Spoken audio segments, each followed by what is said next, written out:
ಈ ದ್ವಾರಕಾ ನಗರವನ್ನ ಆಡಿಕೊಂಡು ಬರುತ್ತಿರುವವನು ಈ ಬಲರಾಮ. ಈ ಬಲರಾಮನ ಜೀವನವೇ ಒಂದು ತರ ವಿಶೇಷ ನೋಡಿ.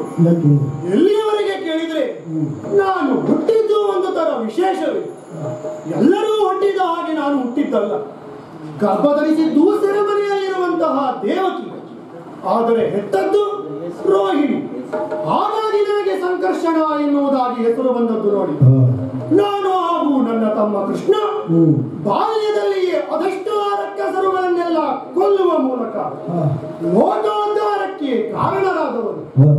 ಮಾವನಾದ ಕಂಸನ ಮಧುರೆಯಲ್ಲಿ ದುರಾಡಳಿತವನ್ನ ದೂರ ಮಾಡುವಂತಹ ಉದ್ದೇಶವನ್ನ ಹೊತ್ತು ಮಾವನಾದ ಕಂಸನನ್ನೂ ಕೂಡ ವಧೆ ಮಾಡಿ ಅರ್ಜುನಾದಂತಹ ಉಗ್ರಸೇನರಿಗೆ ಪಟ್ಟವನ್ನ ಕಟ್ಟಿ ನಮ್ಮ ತಂದೆ ತಾಯಿಯರ ಬಂಧನವನ್ನು ಬಿಡಿಸಿದವರು ನಾವು.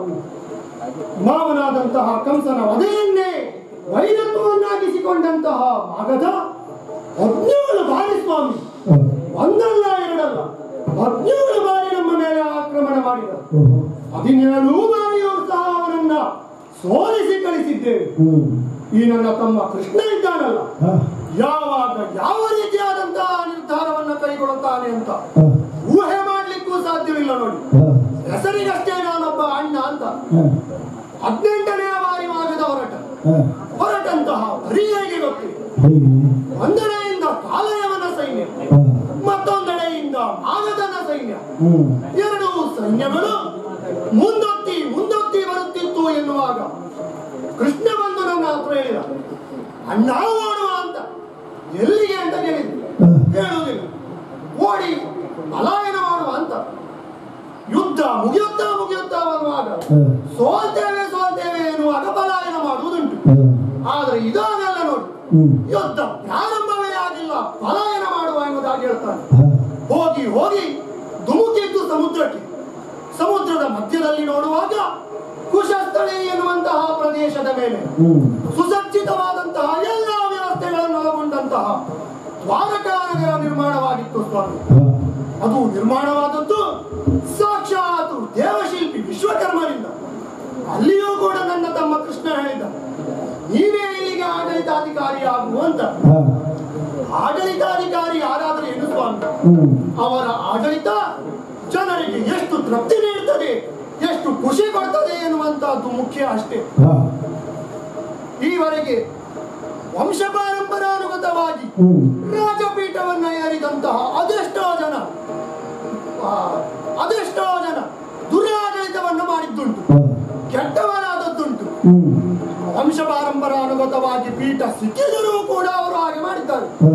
ಅಷ್ಟರಲ್ಲಿ ಯಾದವರಿಗೆ ರಾಜಪೀಠ ಇಲ್ಲ ಎನ್ನುವಂತಹ ಯಯಾತಿಯ ಶಾಪವಿದ್ದರೂ ಯಾದವರ ವಂಶದಲ್ಲಿ ಹುಟ್ಟಿದಂತಹ ನಾವು ಪೀಠ ಏರುವಂತಹ ಅಧಿಕಾರವನ್ನ ಕಳೆದುಕೊಂಡರೂ ನಾವಿರುವರನ್ನ ತಮ್ಮರು ನಮ್ಮದಾದಂತಹ ಸ್ವಯಂ ಸಾಧನೆಯ ಮೂಲಕ ರಾಜಪೀಠವನ್ನ ಏರಿದ್ದೇವೆ ಅಂತ ಆದ್ರೆ ಇದು ಸ್ವಾಮಿ ಸ್ವಯಾರ್ಜಿತ ಅಂದ್ರೆ ಇಷ್ಟ ಆಯ್ತಲ್ಲ.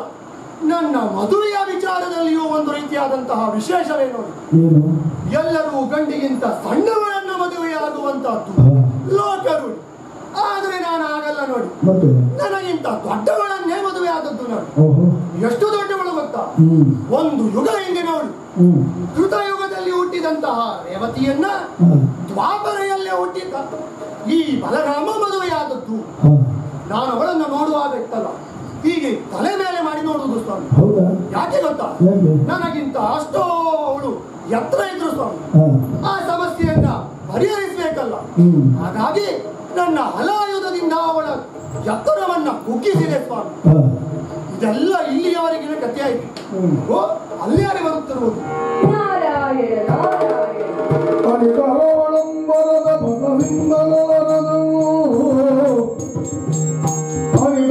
ಅಂಬರದ ಪದದಿಂದ ನಾರದು ಚಿರುಮಯದಲ್ಲಿ ಮುಕ್ತ ಬರಲಾಗ,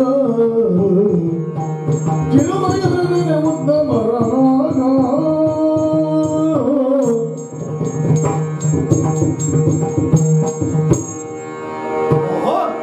ನಾರದ ಮಹರ್ಷಿಗಳು ಈ ಹೊತ್ತಿಗೆ ದ್ವಾರಕಾ ನಗರದ ನನ್ನ ಸಭೆಗೆ ಆಗಮಿಸಿದ್ದಾರೆ.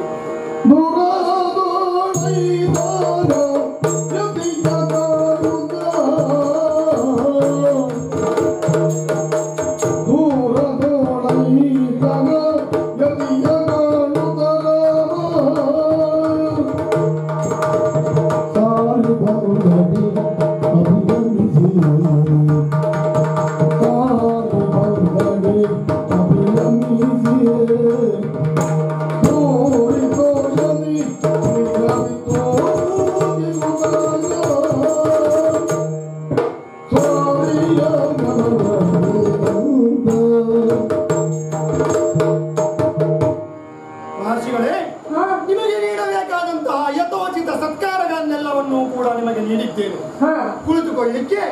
ಆಸನವನ್ನು ಕೂಡ ಕೊಟ್ಟಿದ್ದೇನೆ.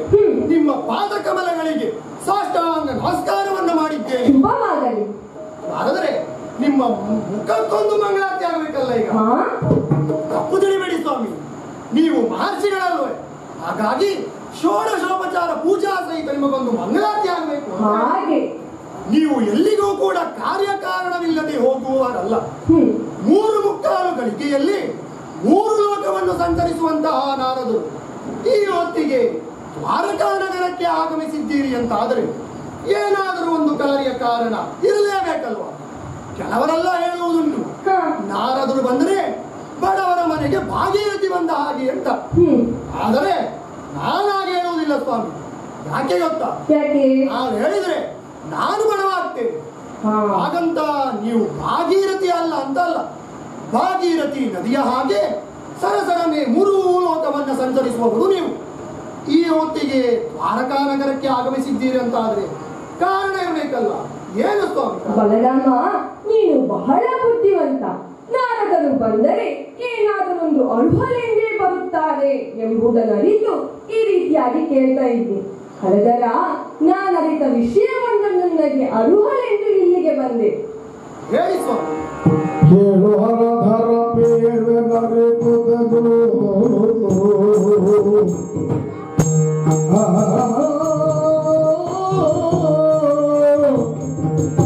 ಕೇಳು ಹರಧರ ಬೇವೆ ನರೆದುದನು ಶ್ರೀಕೃಷ್ಣ ಈ ಜಗಪಾಲನಿಗೆ ಅವತಾರಗೈದಿಯದು. ಶ್ರೀಕೃಷ್ಣ ಈ ಜಗಪಾಲನಿಗೆ ಅವತಾರಗೈದಿಯದು. ಹೇಳಲಾರೆದು ತರುವ ಜನರು ಗಾಳಿ ದ್ವೇಷವ ಬರಿದೆ ನಿಷ್ಠುರ. ಹೇಳಲಾರೆದು ತರುವ ಜನರು ಗಾಳಿ ದ್ವೇಷವ ಬರಿದೆ ನಿಷ್ಠುರ. ವ್ಯಾಳಶಯನ ಯೋಗ್ಯವೇ ನಿಷ್ಠುರ. ವ್ಯಾಳಶಯನ ಯೋಗ್ಯವೇ ಏಳು ಮುಖ್ಯಗಳನ್ನು ದಯಗಲಿ.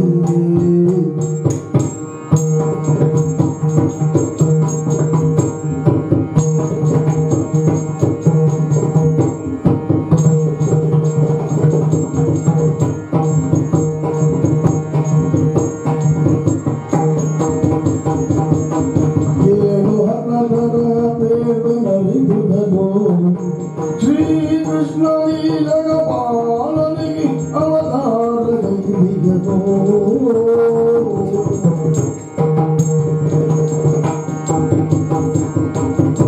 ಬಲರಾಮ, ನಿನ್ನ ತಮ್ಮ ಏನು ಇಲ್ವಲ್ಲ? ಇಲ್ಲ ಸ್ವಾಮಿ. ಯಾಕೆ ಕರೆಸಬೇಕಾ? ಬೇಡ ಬೇಡ, ಎಲ್ಲಾದ್ರೂ ಮಧ್ಯದಲ್ಲಿ ಪ್ರವೇಶ ಮಾಡಿದರೆ? ಹಾಗೆಲ್ಲ ಮಧ್ಯ ಪ್ರವೇಶ ಮಾಡುವವನಲ್ಲ.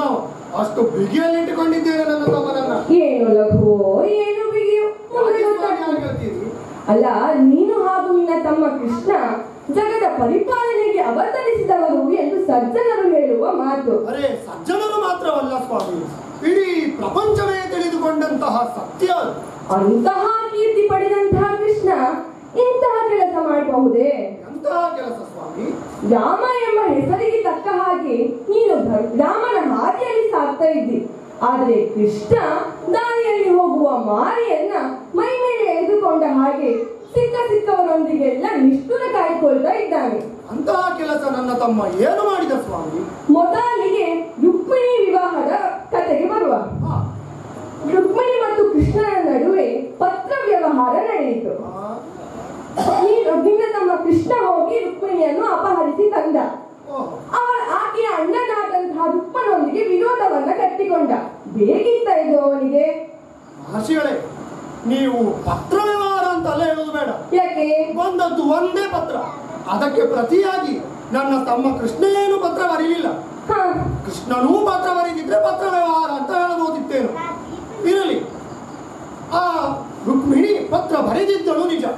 ಆ ಪತ್ರದಲ್ಲಿ ಏನಿತ್ತು ಎನ್ನುವಂತಹ ವಿಚಾರವನ್ನು ನಾವು ಅರಿತುಕೊಳ್ಬೇಕಲ್ಲ. ಏನಿತ್ತು? ಕೃಷ್ಣ, ನೀನು ನನಗೆ ಸಿಗದೇ ಹೋದರೆ ನನ್ನ ಪ್ರಾಣವನ್ನೇ ಕಳೆದುಕೊಳ್ಳುತ್ತೇನೆ ಅಂತ ರುಕ್ಮಿಣಿ ಬರೆದಿದ್ದಳು. ಹಾಗಾಗಿ ಒಂದು ಹೆಣ್ಣಿನ ಮಾನ ಪ್ರಾಣವನ್ನು ಉಳಿಸುವಂತಹ ನಿರ್ಧಾರವನ್ನು ಕೈಗೊಂಡು ಕೃಷ್ಣ ಅಲ್ಲಿಗೆ ಹೋಗಿ ರುಕ್ಮಿಣಿಯನ್ನು ಕರೆದುಕೊಂಡು ಬಂದಳು. ಇನ್ನೊಂದು ವಿಚಾರ ಏನು ಗೊತ್ತಾ? ಒಂದು ಹೆಣ್ಣಿಗೆ ಅಣ್ಣ ತಮ್ಮನಿಗಿಂತಲೂ ಅಪ್ಪ ಮುಖ್ಯ. ತಂದೆ ಕೃಷ್ಣನಿಗೆ ಕೊಡುವುದಂತ ನಿರ್ಧಾರ ಮಾಡಿದ್ರು ಹೌದಾ? ಹಾ. ಇನ್ನು ಅಣ್ಣ ತಮ್ಮನ ಮಾತು ಕೇಳುವುದೇನುಂಟು? ರುಕ್ಮ ಕೋಪಗೊಂಡರೆ ಅದಕ್ಕೆ ನಾವು ಕಾರಣ ಅಲ್ಲ. ಆ ಕತೆ ಅಲ್ಲಿಗೆ ಬಿಡುವ. ಇನ್ನು ನಿಮ್ಮ ಸಂಬಂಧದ ವಿಚಾರಕ್ಕೆ ಬರುವ. ನಿಮ್ಮ ಅತ್ತೆಯಾದಂತಹ ರಾಜಾದಿ ದೇವಿಯ ಮಗಳು ಮಿತ್ರವೆಂದೆ. ಈತ ಹೋಗಿ ಆಕೆಯನ್ನು ಅಪಹರಿಸಿ ತಂದ. ಆಕೆಯ ಅಣ್ಣರಾದಂತಹ ವಿಂದಾನು ಈತನ ಮೇಲೆ ಹಗೆ ಸಾಧಿಸಿಕೊಳ್ಳಲು ಕಾಯ್ತಾ ಇದ್ದಾರೆ. ಅಲ್ಲ ಬಲರಾಮ, ಸಂಬಂಧ ಮದುವೆ ಎನ್ನುವುದು ಸಂಬಂಧವನ್ನ ಗಟ್ಟಿ ಮಾಡಬೇಕೆ ಹೊರತು ಇರುವ ಸಂಬಂಧವನ್ನು ಹಾಳು ಮಾಡಬಾರ್ದಲ್ವಾ? ಇದೆಂತಹ ಅಪರಾಧ ಸ್ವಾಮಿ? ಮದುವೆಯಿಂದ ಮೇಲೆ ಸಂಬಂಧಗಳು ಗಟ್ಟಿಯಾಗಬೇಕು, ಹೌದು. ಅವನು ತಂದದ್ದು ಅತ್ತೆಯ ಮಗಳಲ್ಲಿ ಹೊಕ್ಕಿನ ಹೆಣ್ಣು, ಅವಳನ್ನ ತಂದರೆ ಏನು ತಪ್ಪಾಗಿತ್ತು ಸ್ವಾಮಿ? ಇದನ್ನೆಲ್ಲ ತೆಗೆದುಕೊಂಡ್ರೆ ಆಗುದಿಲ್ಲ ಸ್ವಾಮಿ. ಸರಿ, ಅದನ್ನು ಅಲ್ಲಿಗೆ ಬಿಡುವ. ಕೋಸಲ ದೇಶದ ರಾಜ ಮಗ್ನಚಿತ್ತು. ಆಕೆಯ ಮಗಳಾದ ನೀಲೆಯ ಸ್ವಯಂವರ. ಕೃಷ್ಣ ಅಲ್ಲಿಗೂ ಹೋದ. ನೀಲೆಯನ್ನು ಅಪಹರಿಸಿ ತಂದ. ಅಲ್ಲಿಗೆ ಬಂದ ನೃಪರೆಲ್ಲ ಕೃಷ್ಣನ ಮೇಲೆ ಕೋಪಗೊಂಡಿದ್ದಾರೆ. ಏನಿದು ಸ್ವಾಮಿ? ಹೇಗದ್ದು ಬ್ಯಾರಿದ್ದಲ್ಲ ಮಾತನಾಡಬಾರ್ದು. ಯಾಕೆ? ಅಪಹರಿಸಿ ತಂದದ್ದ ಸ್ವಾಮಿ. ಮತ್ತೆ ಅಲ್ಲೊಂದು ಪಣ ಏರ್ಪಡಿಸಲಾಗಿತ್ತು, ಗೊತ್ತೇ ನಿಮಗೆ? ಏನು ಪಣ? 7 ಗೂಳಿಗಳನ್ನ ಕಟ್ಟಬೇಕು ಅಂತ. ಕೃಷ್ಣ 7 ಗೂಳಿಗಳನ್ನ ಕಟ್ಟಿದ್ದಾನೆ, ಹೆಣ್ಣನ್ನ ಗೆದ್ದು ತಂದಿದ್ದಾನೆ. ಅಷ್ಟು ಮಾತ್ರವಲ್ಲದೆ ಆ ಪಣ ಹೇಳುವಂತೆ 7 ಗೂಳಿಗಳನ್ನು ಕಟ್ಟಬೇಕು ಅಂತ ಹೇಳಿದ್ದು. ಬೇಗ ಯಾವುದೋ ಪ್ರಾಣಿಗಳನ್ನ ಕಟ್ಟಬೇಕು ಎನ್ನುವುದಾಗಿ ಹೇಳಿದ್ದ ಅಲ್ವಲ್ಲ. ಗೂಳಿಗಳನ್ನ ಕಟ್ಟುವುದರಲ್ಲಿ ನಾವು ತುಂಬಾ ತಿಳಿದುಕೊಂಡವರೇ, ಯಾಕೆಂದ್ರೆ ಗೋಪಾಲಕರಲ್ಲೇ ನಾವು. ಹಾಗಾಗಿ ಕೃಷ್ಣನಿಗಾಗಿಯೇ ಮಾಡಿದಂತಹ ಪಣ ಅವರಿಗೆ ಅವರ ಮಗಳನ್ನ ಕೃಷ್ಣನಿಗೇ ಕೊಡಬೇಕಂತ ಇತ್ತೇನು? ಮತ್ತೆ ಬೇರೆ ರಾಜರಲ್ಲ, ನನ್ನ ತಮ್ಮ ಕೃಷ್ಣ ಗೂಳಿಗಳನ್ನು ಕಟ್ಟಿ ಪಣ ಗೆದ್ದ ಅಂತ ಹೊಟ್ಟೆ ಉರಿಗೊಂಡರೆ ಅದಕ್ಕೆ ನಾವು ಜವಾಬ್ದಾರಾಗ್ತೇವೆ ಸ್ವಾಮಿ. ಆದರೂ ಬಲರಾಮ, 3 ಜುಟ್ಟು ಕೂಡಿದರು 2 ಜಡೆ ಕೂಡದು ಎಂಬ ಮಾತಿದೆ. ಅಂಥದ್ರಲ್ಲಿ ಕೃಷ್ಣ ಇಷ್ಟೊಂದು ಹೆಣ್ಣು ಮಕ್ಕಳನ್ನು ಮದುವೆಯಾಗಿ ತಂದರೆ ಮುಂದೆ ಅವರ ಜಗಳವನ್ನು ಸುಧಾರಿಸಲಾಗದೆ ಕೃಷ್ಣ ಊರು ಬಿಡಬೇಕಾಗ್ತದೆ. ಆದರೆ ಅವನ ಮನೆಯ ಜಗಳ, ಅವನ ಹೆಂಡತಿಯರು, ಅವನೇ ಸುಧಾರಿಸಿಕೊಳ್ತಾನೆ. ಬ್ರಹ್ಮಚಾರಿಗಳಾದ ನಿಮಗೆ ಆ ವಿಷಯ ಎಲ್ಲ ಯಾಕೆ ಸ್ವಾಮಿ? ನನಗೆ ಆ ವಿಚಾರ ಬೇಡಪ್ಪ. ಈಗ ಎಲ್ಲಾ ಹೆಣ್ಣು ಮಕ್ಕಳೆಲ್ಲ ಕೃಷ್ಣನೇ ಮದುವೆಯಾದ್ರೆ ಮೀಸೆ ಬಂದಿರುವ ಹುಡುಗರ ಪಾಡೇನು? ಅಲ್ಲೇ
ನನ್ನ ತಮ್ಮ ಕೃಷ್ಣ ಈವರೆಗೆ ತಂದಂತಹ ಎಲ್ಲಾ ಹೆಣ್ಣು ಮಕ್ಕಳನ್ನ ಕೂಡ ಅಧಿಕೃತವಾಗಿ ಎದ್ದೇ ತಂದಿದ್ದಾನೆ.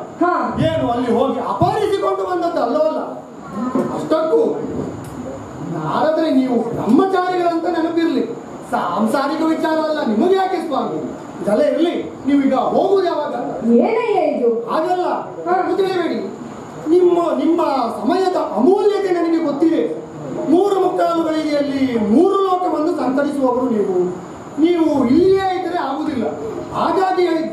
ನಿಮ್ಮ ಸಮಸ್ಯೆ ಎಲ್ಲ ಬಗೆಹರಿತಲ್ಲ. ನನ್ನ ಸಮಸ್ಯೆಯೇ ಅಲ್ಲ ಇದೆ ಇವರಿಗೆ ಹೇಳಿದ್ದು ನಾನು. ವಿಷಯ ಬೇರೆ ಇದೆ. ಇವರಿಗೆ ಹೇಳಿದ್ದು ಬರೀ ಪ್ರೀತಿಗೆ ಅಂತ ಆಯ್ತು.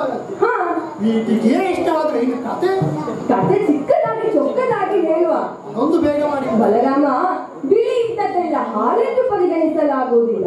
ಹಾಗೆಂದ ಮಾತ್ರಕ್ಕೆ ಕಪ್ಪೆಂದರೆ ಅದು ಕೆಟ್ಟದ್ದು ಅಲ್ಲ. ನೀನು ತಿಳಿದಷ್ಟಿಲ್ಲ ನಿನ್ನ ತಮ್ಮ. ಈಗ ಬೆಣ್ಣೆ ಚೋರ ನಾರಿ ಚೋರನಾಗಿದ್ದ ಕೃಷ್ಣ ಈಗ ರಕ್ತ ಚೋರನಾಗಿದ್ದಾನೆ. ಸ್ವಾಮಿ, ಆತನ ಮೇಲೊಂದು ಅಪವಾದ ಬಂದಿದೆ. ಅದೆಂತಹ ಅಪವಾದ? ಕೇಳು.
ಅವನು ತನ್ನ ರಾಜ್ಯಕ್ಕೆ ಕ್ಷಾಮ ಒದಗಿ ಬಂದ ಕಾಲಕ್ಕೆ ಸೂರ್ಯದೇವನ ಕುರಿತಾಗಿ ತಪಸ್ಸನ್ನು ಆಚರಿಸಿ ಶಮಂತಕ ಎಂಬ ಅದ್ಭುತವಾದ ಮಣಿಯನ್ನು ವರವಾಗಿ ಪಡೆದ. ಅದನ್ನ ತನ್ನ ಕಾಡಿಗೆ ಹೊರಟಂದ ತನ್ನ ತಮ್ಮ ಪ್ರಸೇನನಿಗೆ ತೊಡಿಸಿ ಕಳುಹಿಸಿದ. ಕಾಡಿಗೆ ಹೋದ ಪ್ರಸೇನ ಮರಳಿ ಬರಲಿಲ್ಲವಂತೆ. ಈಗ ಅವ ಶಮಂತಕ ಮಣಿ ತೆಗೆದುಕೊಂಡದಕ್ಕೂ ತನ್ನ ತಮ್ಮನಿಗೆ ನೀಡುವುದಕ್ಕೂ ಪ್ರಸೇನ ಬರದೇ ಇರುವುದಕ್ಕೂ ನನ್ನ ತಮ್ಮನ ಅಪವಾದಕ್ಕೂ ಏನು ಸಂಬಂಧ ಇದೆ. ಇನ್ನೊಮ್ಮೆ ನಿನ್ನ ತಮ್ಮ ಕೃಷ್ಣ ಸತ್ರಾಜಿತನ ಬಳಿಯಲ್ಲಿ ಆ ಮಣಿಯನ್ನು ತನಗೆ ಕೊಡು ಎಂದು ಕೇಳಿದ್ದನಂತೆ. ಈತ ಕೊಡಲಿಲ್ಲವಂತೆ. ಅದೇ ಹಗೆಯನ್ನಿಟ್ಟುಕೊಂಡು ನಿನ್ನ ತಮ್ಮ ಕಾಡಿಗೆ ಹೋದ ಪ್ರಸೇನನನ್ನು ಕೊಂದು ಮಣಿಯನ್ನು ಅಪಹರಿಸಿದ್ದಾನೆ ಎಂದು ಸತ್ರಾಜಿತನ ಆದಿಯಾಗಿ ಎಲ್ಲರೂ ಭಾವಿಸಿದ್ದಾರೆ. ಆದ್ದರಿಂದ ಬಂಧು ಜನರು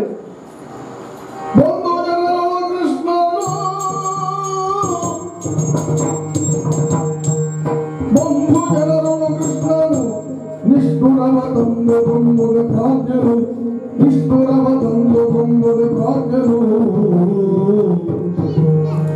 ಚಂದನೊಳಮೆಲ್ಲದೆನ್ನುದ ಚಂದನೊಳಮೆಲ್ಲದೆನ್ನುದ ಮುನಿದು ಬಲಗದಿ ನಾಲ್ಕು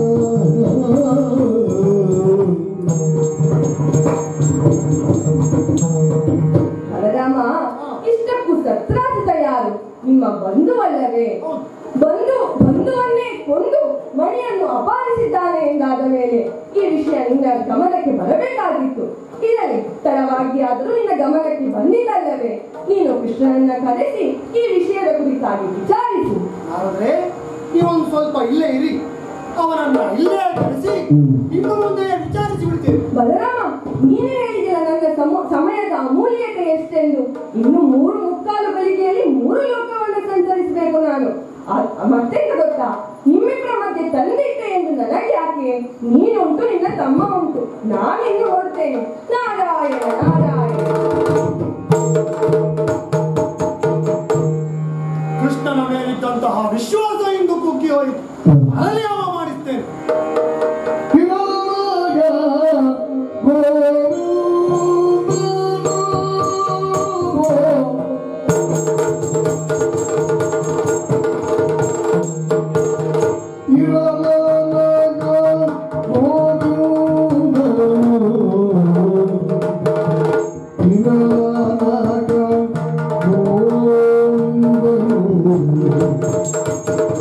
ಸಂದಾನ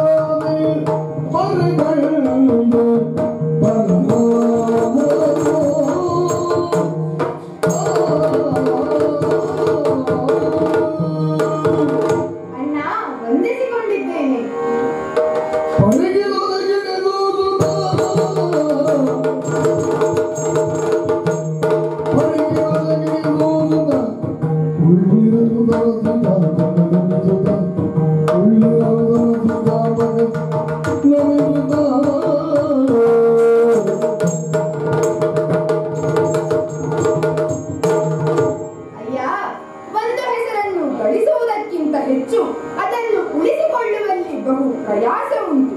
ನನ್ನ ಹಲವು ನಾಮಗಳಲ್ಲಿ ಗೋವಿಂದನೂ ಒಂದು. ನಿತ್ಯ ಪದ್ಧತಿಯಂತೆ ಸಭಾಸ್ಥಾನಕ್ಕೆ ಹೋಗುವ ಅಂತ ಹೊರಟಿದ್ದು ನಾನು.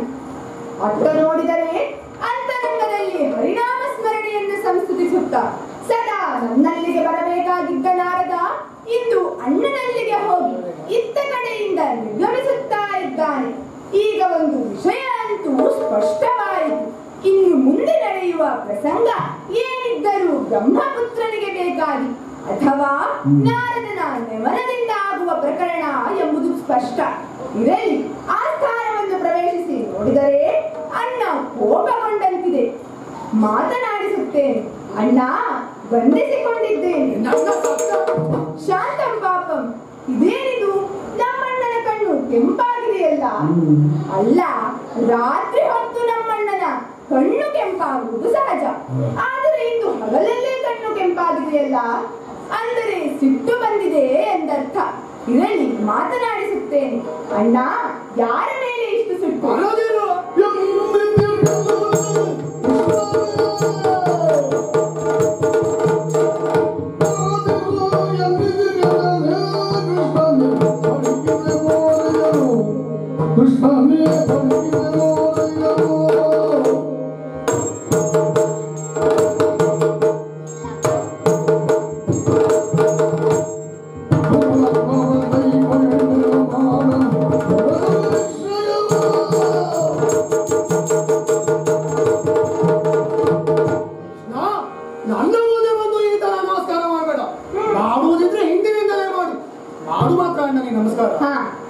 ಏನು ಗೊತ್ತಾ, ಈ ರೀತಿಯಾಗಿ ನೇಯಾಡಿಕೊಂಡು ನನ್ನ ಮುಂದೆ ನಮಸ್ಕಾರ ಮಾಡು. ನನ್ನ ಸಿಟ್ಟು ಒಂದೇ ಸಮನೆಯಲ್ಲ ಇಳಿದು ಹೋಗ್ತದೆ. ಇವತ್ತು ನಿರ್ಧಾರ ಮಾಡಿಯೇ ಕುಳಿತಿದ್ದೇನೆ ಸಿಟ್ಟಿನಲ್ಲಿ ಏರ್ಬೇಕು ಅಂತ.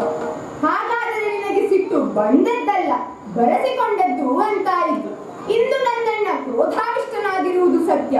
ಅಣ್ಣ, ದಯೆಯಿಂದ ಅರುಹಬೇಕು.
ಆದರೆ ಇಂದಿನ ಸಿಟ್ಟಿಗೆ ಕಾರಣ ಏನು ಎನ್ನುವುದೇ ಸಮಸ್ಯೆ.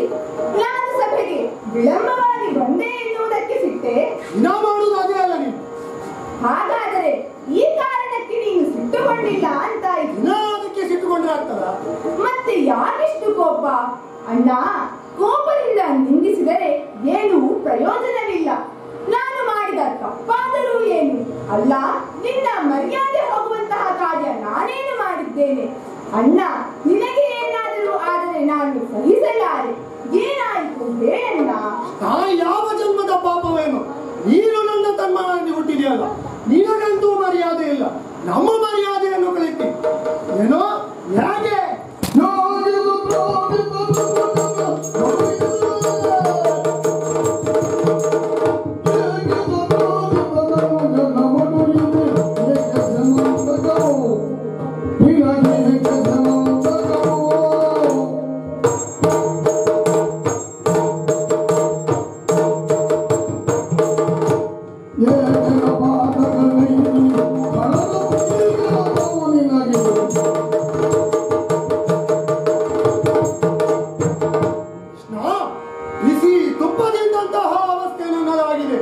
ನುಂಗಿದರೆ ಗಂಟಲು ಸುಳಿತದೆ, ಉಗುಳಿದರೆ ತುಪ್ಪ ಹಾಳಾಗುತ್ತದೆ. ಅದಕ್ಕಾಗಿಯೇ ಅಣ್ಣ, ಬುದ್ಧಿವಂತರಾದವರು ತುಪ್ಪವನ್ನು ತಣ್ಣಗೆ ಮಾಡಿ ತಿನ್ನಬೇಕು. ತಲೆ ಆರಾಟ ಮಾತಾಡಬೇಡ ನೀನು. ನಿನಗೆ ಸುಮ್ಮನೆ ಬಯಲಿಕ್ಕೆ ನನಗೇನು ತಲೆ ಸರಿಯಿಲ್ಲ ಎನ್ನುವುದಾಗಿ ಎನಿಸಿಕೊಂಡಿದ್ದೀಯ? ಏನೋ ಸತ್ರಾಜಿತ ಮತ್ತೇನೋ ನಿನಗೆ? ಹಾ ಹೌದಣ್ಣ, ನಮ್ಮ ಬೃಂದಾವನದ ಅಧಿಕಾರಿ. ಎಂದಾದರೂ ಹೋದದ್ದುಂಟು ಅಲ್ಲಿಗೆ? ಹಾ, ಇತ್ತೀಚೆಗೆ ಹೋಗಿ ಬಂದಿದ್ದೇನೆ. ಯಾಕೆ ಹೋದೆ? ನೀನೇ ಹೇಳಿದ್ದಲ್ಲವೋ, ಆಗಾಗ ಬಂಧುತ್ವ ಹೆಚ್ಚಬೇಕಾದರೆ ಹೋಗಿ ಬರಬೇಕು ಎಂದು. ಬಂಧುತ್ವ ಹೆಚ್ಚಬೇಕಾದರೆ ಬಂಧುಗಳ ಮನೆಗೆ ಹೋಗಿ ಬರಬೇಕು ನಿಜ. ಆದರೆ ಅಲ್ಲೇನೋ ಕೇಳ್ತಿ ಅಂತಲ್ಲ ನೀನು? ಇಲ್ಲಣ್ಣ, ಏನನ್ನೂ ಕೇಳಲಿಲ್ಲ. ಒಳ್ಳೆಯಬೇಡ. ಇಲ್ಲಣ್ಣ. ಶಮಂತಕ ಮಣಿ ಗೊತ್ತೇನೋ ನಿನಗೆ? ಓ ಅದಾ? ಹಾಗೆ ಹೇಳಬೇಡ, ಕಥೆ ಮುಂದುವರಿಸು. ಹೌದಣ್ಣ, ಕೇಳಿದ್ದೇನೆ. ಯಾರಿಗಾಗಿ? ನಿನಗಾಗಿಯೋ? ಅಲ್ಲಣ್ಣ. ಮತ್ತೆ ನಿನ್ನ ಹೆಂಡತಿಗೋ? ಅಲ್ಲಣ್ಣ. ಮತ್ತೆ ಯಾರಿಗಾಗಿ? ಅದು ಸಾಮಾನ್ಯವಾದ ರತ್ನವೇ ಅಲ್ಲ. ಪರಮ ಪಾವನರ ನಾವಿಗನು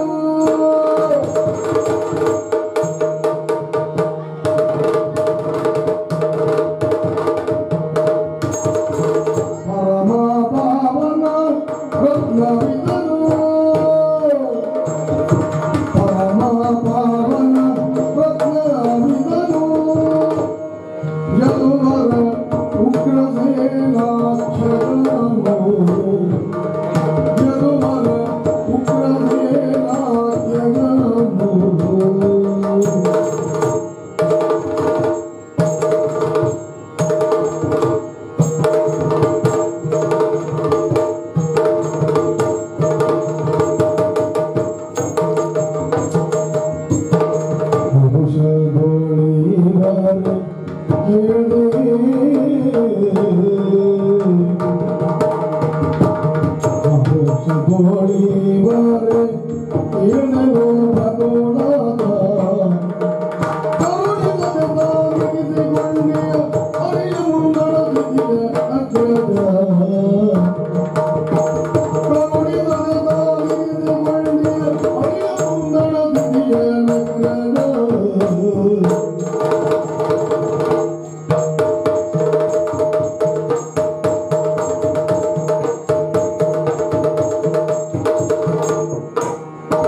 ಬೃಂದಾವನದ ಅಧಿಕಾರಿ ಸತ್ರಾಜಿತ ಸೂರ್ಯದೇವನನ್ನು ಕುರಿತು ತಪಸ್ಸನ್ನಾಚರಿಸಿ ಅಮೂಲ್ಯವಾದ ರತ್ನವನ್ನು ಪಡೆದಿದ್ದಾನಂತೆ.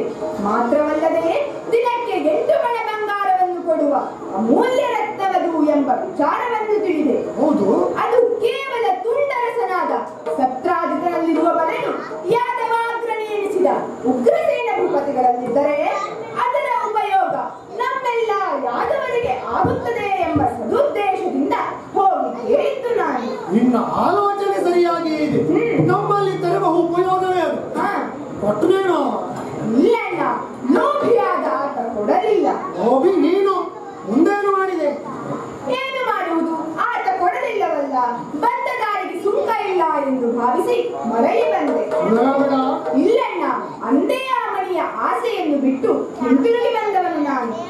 ಮುಂದೇನಾಯ್ತಂತ ಗೊತ್ತಿಲ್ವ ನಿನಗೆ? ಇಲ್ಲಣ್ಣ. ಮುಂದಿನ ಕಥೆ ನಾನು ಹೇಳ್ತೇನೆ. ಓ, ಕತೆ ನೀ ಹೇಳ್ತೀಯ ಅಣ್ಣ? ಕಥೆ ಅಲ್ಲ, ಸತ್ಯವಾದಂತಹ ಘಟನೆ ಅದು. ನೀನು ಕೇಳಿದ್ದೆಲ್ಲ ಹೌದು.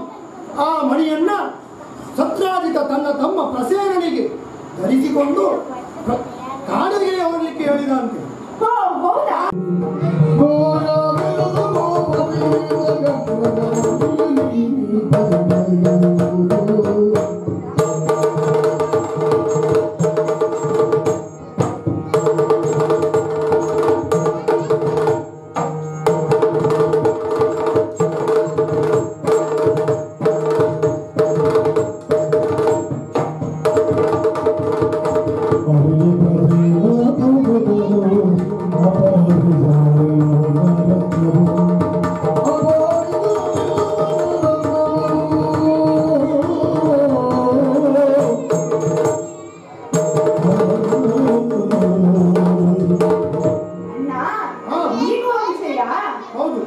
ಇದೇ ಕಾರಣದಿಂದ ನನಗೆ ಸಿಟ್ಟು ಬಂದಿದ್ದು ಅಂತಾಯಿತು.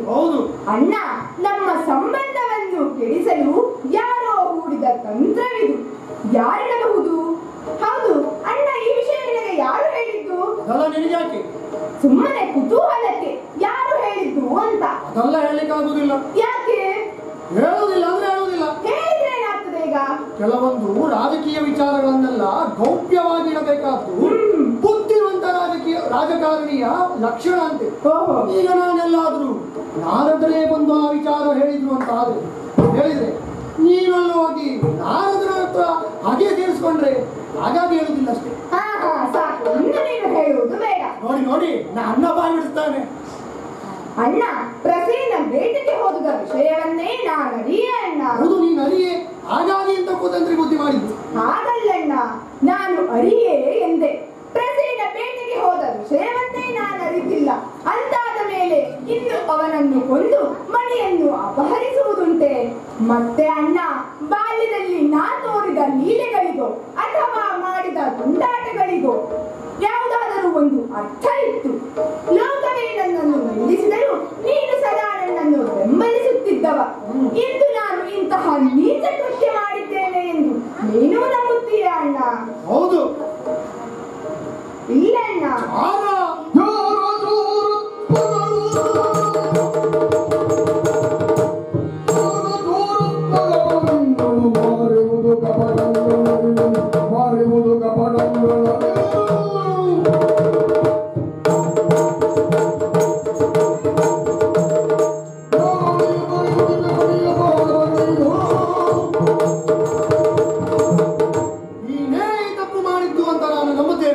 ಯಾಕೆ ಗೊತ್ತಾ? ಸತ್ರಾಜಿತ ನನ್ನ ಮೇಲೆ ಅಪವಾದ ಹೊರಿಸಿದ್ದು ಅಲ್ವಲ್ಲ, ನಿನ್ನ ಮೇಲೆ ಅಪವಾದ ಹೊರಿಸಿದ್ದಲ್ವ? ಹೌದು. ಯಾಕೆ ನನ್ನ ಮೇಲೆ ಅಪವಾದ ಹೊರಿಸಲಿಲ್ಲ, ನಿನ್ನ ಮೇಲೆ ಅಪವಾದ ಹೊರಿಸಲಿಕ್ಕೆ ಕಾರಣ ಉಂಟು. ಏನು ಗೊತ್ತಾ? ಮೊದಲಾಗಿ ನೀನು ಸತ್ರಾಜಿತನಲ್ಲಿ ಆ ಮಣಿಯನ್ನ ಕೇಳಿದ್ದು. ಎರಡನೇದು ಏನು ಗೊತ್ತಾ? ನಿನ್ನ ಹುಟ್ಟು ಗುಣ ಚೋರತನ. ಬಾಲ್ಯದಲ್ಲಿಯೇ ಎಣ್ಣೆಯನ್ನ ಕದುವಿಯ ಮೂಲಕ ನವನೀತ ಚೋರನಾದ. ದೊಡ್ಡವನಾದ ಮೇಲೆ ಹೆಣ್ಣು ಮಕ್ಕಳನ್ನ ಕದಿಯುವ ಮೂಲಕ ನವ ವನಿತೆಯರ ಚೋರನಾದೆ. ಈಗ ರತ್ನವೂ ಕದ್ದಿರಬಹುದಲ್ವ? ಅವನು ಹೇಳಿದಂತಹ ಆ ಮಾತು ನಂಬಲಾರ್ಹವಾದದ್ದೇ. ನೀನು ಆ ತಪ್ಪು ಮಾಡಲಿಲ್ಲ ಎನ್ನುವುದಕ್ಕೆ ನಿನ್ನಲ್ಲೇನು ಸಾಕ್ಷಿ ಇದೆ? ಇದೊಳ್ಳೆ ಕಥೆಯಾಯಿತಲ್ಲ. ಕಾಗೆ ಬಂದು ಮರದ ಮೇಲೆ ಕೂರುವುದಕ್ಕೂ ಮರ ಮುರಿದು ಬೀಳುವುದಕ್ಕೂ ಸರಿಯಾದ ಹಾಗೆ ಆಯಿತು. ಕಾಕತಾಳೀಯ ನ್ಯಾಯ ಅಂತ. ಈಗ ಲೋಕ ನನ್ನನ್ನು ಬೇರೆ ಹೇಳಿ ನಿಂದಿಸಲಿ, ಆದರೆ ನನ್ನಣ್ಣನಿಗಾದರೂ ಒಪ್ಪಿಗೆಯಾಗಬೇಕಲ್ಲ. ಈಗೇನು ಮಾಡಲಿ? ನಮ್ಮಣ್ಣನಿಗೆ ಆಣೆ ಪ್ರಮಾಣಗಳ ಮೇಲೆ ಸ್ವಲ್ಪ ನಂಬಿಕೆ ಹೆಚ್ಚು. ಹಾಗಾಗಿ ಅಣ್ಣ, ಜಗತ್ತನ್ನೇ ಬೆಳಗುವ ಸೂರ್ಯಚಂದ್ರರ ಆಣೆಯಾಗಿಯೂ ನಾನು ಪ್ರಸೇನನ್ನು ಕೊಲ್ಲಲಿಲ್ಲ, ಮಣಿಯನ್ನು ಅಪಹರಿಸಲಿಲ್ಲಣ್ಣ. ಸೂರ್ಯಚಂದ್ರನ ಮೇಲೆ ಜಗತ್ತನ್ನೇ ಬೆಳಗುವಂತಹ ಸೂರ್ಯ ಹಗಲಿನಲ್ಲಿರ್ತಾನೆ, ರಾತ್ರಿಯಲ್ಲಿರುವುದಿಲ್ಲ. ಜಗತ್ತಿಗೆ ತಂಪನ್ನೆರೆಯುವಂತಹ ಚಂದ್ರ ರಾತ್ರಿಯಲ್ಲಿರ್ತಾನೆ, ಹಗಲಿನಲ್ಲಿರುವುದಿಲ್ಲ. ಇವರಿರುವರು ಕೂಡ ಅಮಾವಾಸ್ಯೆಯ ದಿನ ರಾತ್ರಿ ಇರುವುದಿಲ್ಲ. ಆ ದಿನವೇ ನೀನು ಆ ಮಣಿಯನ್ನ ಕದ್ದಿರಬಹುದಲ್ಲ. ಹೋಗಲಿ ಬಿಡಿ. ಸಕಲ ಜೀವರಾಶಿಗಳನ್ನು ಹೊತ್ತು ಸಲಹುವ ಈ ಭೂದೇವಿಯ ಆಣೆಯಾಗಿಯೂ ನಾನು ಮಣಿಯನ್ನು ಅಪಹರಿಸಲಿಲ್ಲಣ್ಣ. ಭೂದೇವಿಯ ಮೇಲೆ ಆಣೆ, ಈ ಭೂದೇವಿ ನನ್ನಂತಹ ಪುಣ್ಯಾತ್ಮರನ್ನು ಓದ್ತಿದ್ದಾಳೆ, ನಿನ್ನಂತಹ ಅಪ್ಪಾಪಿಷ್ಟರನ್ನು ಓದ್ತಿದ್ದಾಳೆ. ಹಾಗಾಗಿ ಹೇಳುವುದು ಅವಳಿಗೆ ಕ್ಷಮಯಾದರಿತ್ರಿ ಅಂತ. ನೀನು ಏನೇ ತಪ್ಪು ಮಾಡು, ಅವಳು ಕ್ಷಮಿಸ್ತಾಳೆ. ಭೂದೇವಿಯ ಮೇಲೆಲ್ಲ ಆಣೆ ಹಾಕಿದ್ರೆ ನಾನು ನಂಬುವುದಿಲ್ಲ. ಅಣ್ಣ, ಆಣೆ ಮಾಡುವಾಗ ನಮಗೆ ಪ್ರೀತಿ ಪಾತ್ರರಾದವರ ಮೇಲೆ ಆಣೆ ಮಾಡುವುದುಂಟಂತೆ. ಹಾಗಾಗಿ ನಿನ್ನ ಹೆಂಡತಿಯ ಮೇಲೆ ಆಣೆಯಾಗಿಯೂ ನನ್ನ ಹೆಂಡತಿ ನೀನೇ ಪ್ರೀತಿ ಪಾತ್ರ? ಹಾಗಲ್ಲಣ್ಣ, ಅಷ್ಟಿಗೆ ಎಂಬ ಪ್ರೀತಿ. ಹೋಗಲಿ ಬಿಡು. ನನ್ನ ಹೆಂಡತಿಯ ಮೇಲಾಣೆಯಾಗಿಯೂ ನಾನು ಮಣಿಯನ್ನು ಅಪಹರಿಸಲಿಲ್ಲಣ್ಣ. ಯಾವ ಹೆಂಡತಿ ಮೇಲಂತ ಆಣೆ ಹಾಕ್ತಿ? ಮುಂದೊಂದು ಹಿಂದೊಂದು, ಆಚೆ ಎಂದು ಈಚೆ ಒಂದು, ನಿನಗೆ ಯಾರ ಮೇಲಂತ ಆಣೆ ಹಾಕ್ತಿಯಪ್ಪ? ಅಂತೂ ನಾಲ್ಕಾಣೆ ಕಡಿಮೆ ಆಯ್ತಲ್ಲಣ್ಣ. ತಲೆ ಹರಟೆ ಮಾತಾಡಿದ್ರೆ ಹಲ್ಲು ಉದುರಿಸ್ತೇನೆ. ಹಾಗಲ್ಲಣ್ಣ, ಇದುವರೆಗೂ ನೀಡಿದ ನಾಲ್ಕಾಣೆಯು ಸಾಕಾಗದೆ ಹೋಯ್ತಲ್ಲ ಎಂದೆ. ಇರಲಿ, ನನ್ನ ಕೊನೆಯದಾದ ಆಣೆ ಹೇಳು. ಜನನಿ ಜನಕ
ಆದರೆ ನಾನು ನಿರಪರಾಧಿ ಎಂದು ಸಾಬೀತುಪಡಿಸಲು ಸಾಕ್ಷಿಗಳಿಲ್ಲ.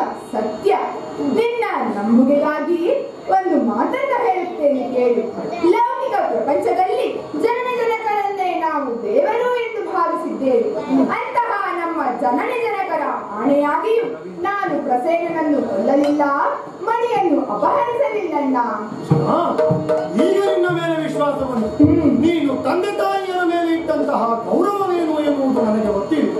ನೀನು ತಪ್ಪು ಮಾಡಲಿಲ್ಲ ನಿಜ, ಆದರೆ ಅದು ನನಗೆ ತಿಳಿದರೆ ಮಾತ್ರ ಸಾಲದು. ಇಡೀ ಜಗತ್ತಿಗೆ ನೀನು ತಪ್ಪು ಮಾಡಲಿಲ್ಲ ಎನ್ನುವುದು ತಿಳಿಯಬೇಕು. ಸತ್ರಾಜಿತ ಇಡೀ ಊರು ತುಂಬಾ ಹೇಳಿಕೊಂಡು ತಿರುಗುತ್ತಿದ್ದಾನೆ, ನೀನೇ ಪ್ರಸೇನನನ್ನ ಕೊಂದಿರುವೆ, ಆ ಮಣಿಯನ್ನ ಅಪಹರಿಸಿರುವೆ ಎಂದು. ಅಷ್ಟು ಮಾತ್ರವಲ್ಲ, ಈ ವಿಚಾರ ನಾರದರ ಬಾಯಿಗೂ ಬಿದ್ದಿದೆ. ಅವರ ಬಾಯಿಗೆ ಬಿತ್ತಂದ್ರೆ ಮೂರೂ ಲೋಕಕ್ಕೂ ಈ ವಿಚಾರ ತಿಳಿಯದಂತಾಗ್ತದೆ. ಹೌದಣ್ಣ, ಗಾಳಿಯಲ್ಲಿ ಕಸ್ತೂರಿ ಬಿಟ್ಟ ಹಾಗೆ. ಹಾಗಾಗಿ ನೀನು ಅಪವಾದ ಮಾಡಲಿಲ್ಲ ಎನ್ನುವುದು ನಿನ್ನಿಂದಲೇ ಸಾಬೀತಾಗಬೇಕು. ನಮ್ಮ ಕಾಲಿಗೆ ಹೊಲಸುತ್ತಾಗಿದ್ದರೆ ನಾವೇ ಅದನ್ನು ತೊಳೆದುಕೊಂಡು ಶುಚಿಗೊಳಿಸಿಕೊಳ್ಳಬೇಕು. ಹಾಗಾಗಿ ನೀನೇ ಈಗ ಕಾಡಿಗೆ ತೆರಳಿ ಪ್ರಸೇನ ಏನಾದ, ಪ್ರಸೇನನನ್ನ ಕೊಂದವರೇ ಯಾರು, ಆ ಮಣಿಯನ್ನ ಅಪಹರಿಸಿದವರು ಯಾರು ಎನ್ನುವಂತಹ ಸತ್ಯ ಶೋಧನೆ ನಿನ್ನಿಂದ ನಡೆಯಬೇಕು. ಆಗಲಿ ಅಣ್ಣ, ನಾನೇ ಹೋಗುತ್ತೇನೆ. ನಿನ್ನದೊಂದು ಆಶೀರ್ವಾದ ಬೇಕಣ್ಣ. ಪ್ರೀತಿಯೊಳು ಬಲಭದ್ರವಂದಿಸಿ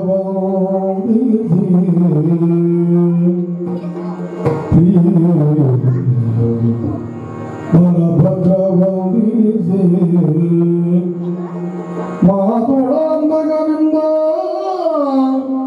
ಅಗ್ರಜ ಭೂತಳದೊಯಲಿರಲಿ ಸತ್ರಾಜಿತನ ಸಂಗಭವನ ಭೂತಳದೊಯಲಿರಲಿ ಸತ್ರಾಜಿತನ ಸಂಗಭವನ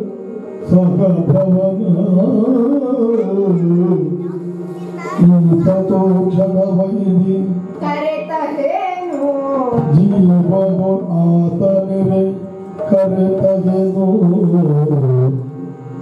ಈತ ತೋಕ್ಷಣವೈದಿ ಜೀವನು ಆತನಿರೆ ಕರೆತಗೆನು ಅಡಿದಿರೆ ರೀತಿಯರಿಗೈದನ್ನು ಭಿನ್ನಗ ಮಾಡ್ತೇ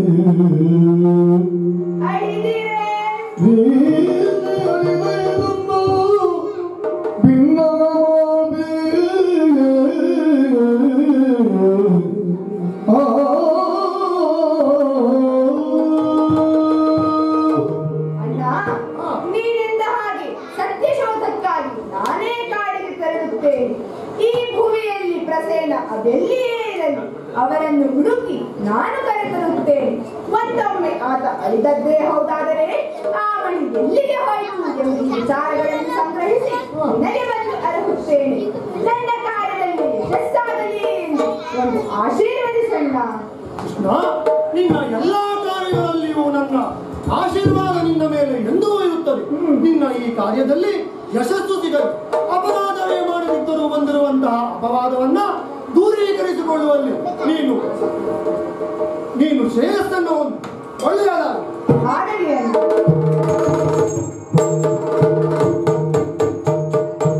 ಅಣ್ಣನಿಂದ ಪಡೆಯನ್ನು ಪಡೆದಂತಾಯಿತು. ಶೀಘ್ರವಾಗಿ ಮಾಡಬೇಕಾದ ಕಾರ್ಯ ಮುಂದಿದೆ. ಈ ಸತ್ಯಶೋಧಕ್ಕೆ ನಾನೊಬ್ಬನೇ ಹೋಗಬಹುದು, ಆದರೆ ನನಗೆ ಬಂದಂತಹ ಅಪವಾದವನ್ನು ನಿವಾರಿಸಿಕೊಳ್ಳಲು ಸಾಕ್ಷಿಗಳ ಅಗತ್ಯವಿದೆ.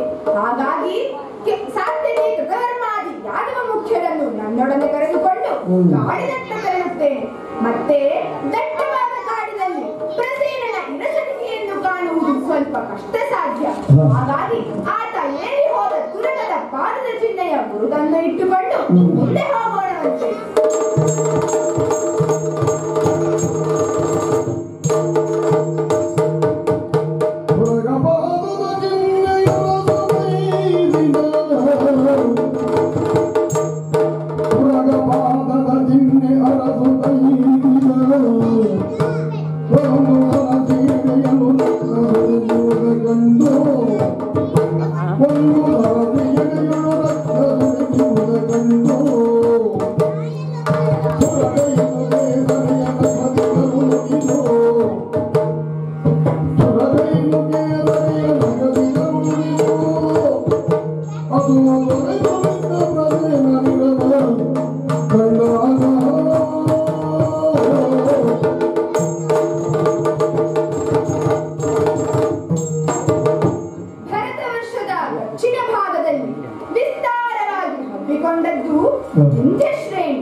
ಪ್ರಸೇನ ಬೇಟೆಗೆ ಹೋದದ್ದು ಎಂದು ಕೇಳಿ ತಿಳಿದುಕೊಂಡಿದ್ದೇನೆ. ತುರಗದ ಪಾದದ ಚಿಹ್ನೆಯ ಜಾಡನ್ನೇ ಹಿಡಿದು ಮುಂದೊತ್ತಿ ಬರುವಾಗ ಈ ಕಡೆ ಆ ಕಡೆ ಶೋಧ ದೃಷ್ಟಿಯನ್ನು ಹರಿಸಿ ನೋಡಿದರೆ ಅಗೋ ಅಲ್ಲಿ ಸರಸೇತನದಲ್ಲಿ ಭೀಕರವಾದ ಘಟನೆ. ಇದೇನಿದು? ಸತ್ರಾಜಿತನ ತಮ್ಮ ಪ್ರಸೇನನ ಕಳೆಬರವೇ ಇದು.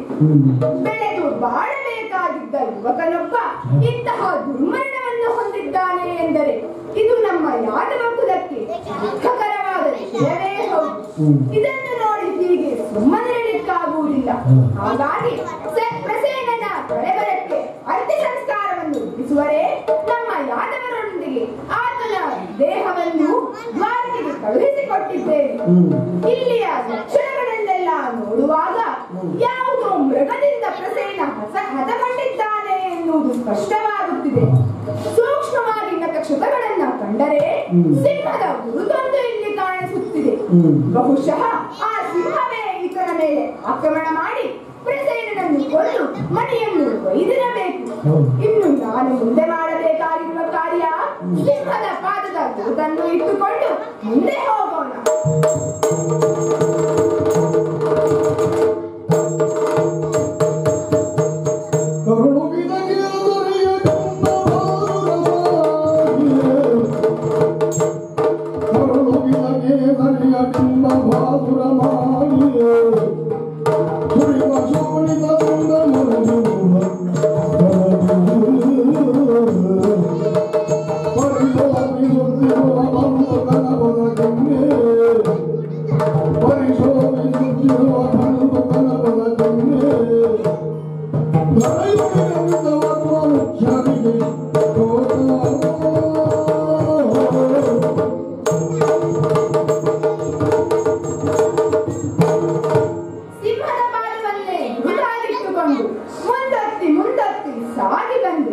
ಅದೋ ಇದೇನಿದು ಚೋದ್ಯ?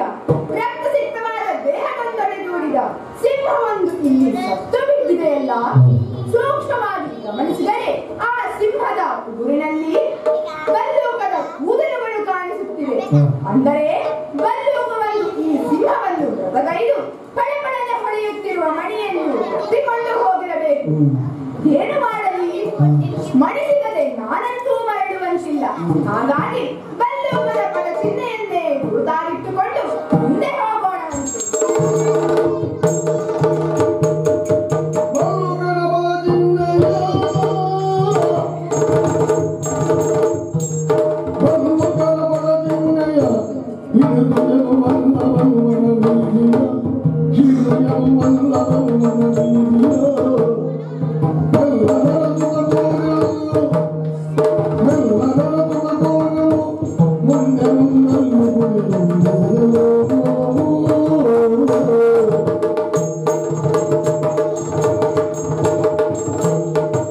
ಬಂದೂಕದ ಪದಚಿಹ್ನೆಯನ್ನೇ ಉದ್ದೇಶವಾಗಿಟ್ಟುಕೊಂಡು ಮುಂದೆ ಮುಂದೆ ಸಾಗಿ ಬಂದೆ. ಈ ಚಿಹ್ನೆಯು ನಮ್ಮನ್ನು ಒಂದು ಗುಹೆಯ ಬಾಗಿಲಿಗೆ ತಂದು ಮುಟ್ಟಿಸಿದಲ್ಲ. ಕಾಡಿನಲ್ಲಿರುವ ಒಂದು ಗುಹೆ. ಈ ಗುಹೆಯ ಒಳಪ್ರವೇಶ ಅಪಾಯಕಾರಿ ಎಂಬ ದೃಷ್ಟಿಯಿಂದ ನಮ್ಮ ಯಾದವರನ್ನೆಲ್ಲ ಗುಹೆಯ ಬಾಗಿಲಲ್ಲೇ ನಿಲ್ಲುವಂತೆ ಹೇಳಿದ್ದೇನೆ. ಗುಹೆಯ ಒಳಪ್ರವೇಶಿಸಿ ನೋಡುತ್ತೇನೆ. ಆಹಾ, ಶರಣ ಋತು ಪೂರ್ಣಿಮೆ ಉದಯ ಚಂದಿರಕಾಂತಿ. ಶರಣ ಋತು ಪೂರ್ಣಿಮೆಯು ಉದಯ ಚಂದಿರಕಾಂತಿ. ಸುರುಚಿರಾನನದಿಂದ ಶೋಭಿಸುತ್ತ ವಿಭವದ್ಯೋ. ಸುರುಚಿರಾನನದಿಂದ ಶೋಭಿಸುತ್ತ ವಿಭವದ್ಯೋ.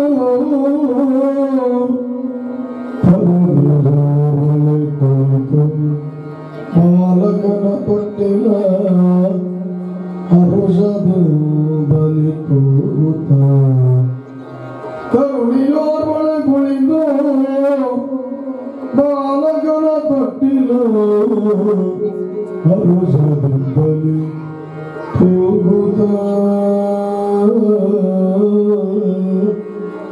ಗಿರಿಜೆ ರಮೆ ವಾಣಿ ಚಲುವಿಕೆಗೆ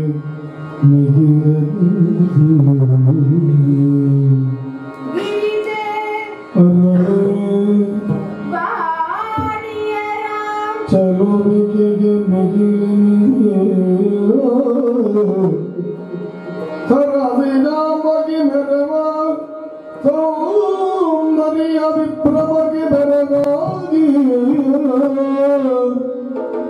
ಸರಸಿಜಾಂಬಗೆ ಮೆರವ ಸೌಂದರ್ಯ ವಿಭ್ರಮೆಗೆ ಬೆರಗಾಗಿ ಹರಿಯೋ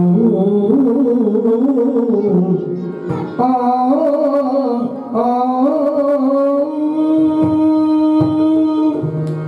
ಗುಹೆ ಎಂದರೆ ಕತ್ತಲೆಯಿಂದ ಕೂಡಿರಬೇಕು, ಆದರೆ ಇಲ್ಲಿ ಬೆಳಕು ಕಾಣಿಸುತ್ತಾ ಇದೆ.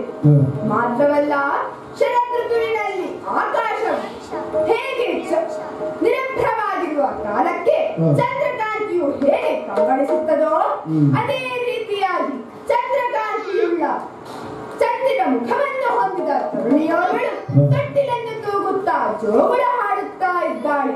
ಮಾತ್ರವಲ್ಲ, ಪ್ರಪಂಚದ ಸೌಂದರ್ಯವೇ ಇಲ್ಲಿ ಮೈಮಡಿದು ನಿಂತಿದೆಯೋ ಎಂಬ ರೀತಿಯಲ್ಲಿ ಸೌಂದರ್ಯವತಿಯಾಗಿ ಕಂಗೊಳಿಸುತ್ತಿದ್ದಾಳೆ.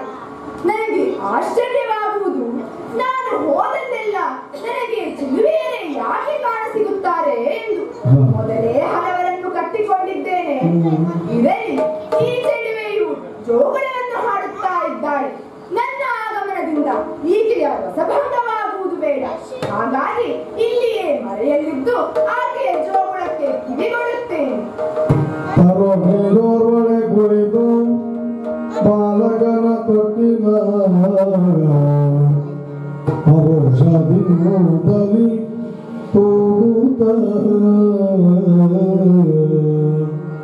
ಜೋ ಜೋ ಜೋ ಜೋ ಜೋ ಸುಕುಮಾರ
ಇನ್ನೇನುಂಟು ಅರ್ಥವಾಗುವುದಕ್ಕೆ. ಈಕೆಯ ಜೋಗುಳ ಪದ್ಯ ನನ್ನ ಕೆಲವು ಪ್ರಶ್ನೆಗಳಿಗೆ ಉತ್ತರವನ್ನು ನೀಡಿದೆ. ನಾನೆಣಿಸಿದ ಹಾಗೆ ಬಲ್ಲೋಕರಾಜನಾದ ಜಾಂಬವನು ಆ ಕೇಸರಿಯನ್ನು ಕೊಂದು ಅವನಲ್ಲಿದ್ದ ಮಣಿಯನ್ನು ಇಲ್ಲಿಗೆ ತಂದು ತೊಟ್ಟಿಲಿಗೆ ಸಿಕ್ಕಿಸಿದ್ದಾನೆ.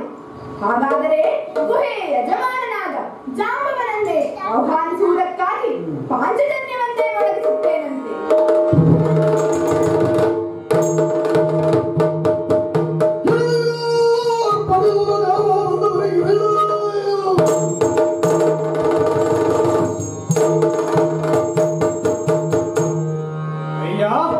ಇದೇನೇ ವಿಪರ್ಯಾಸ.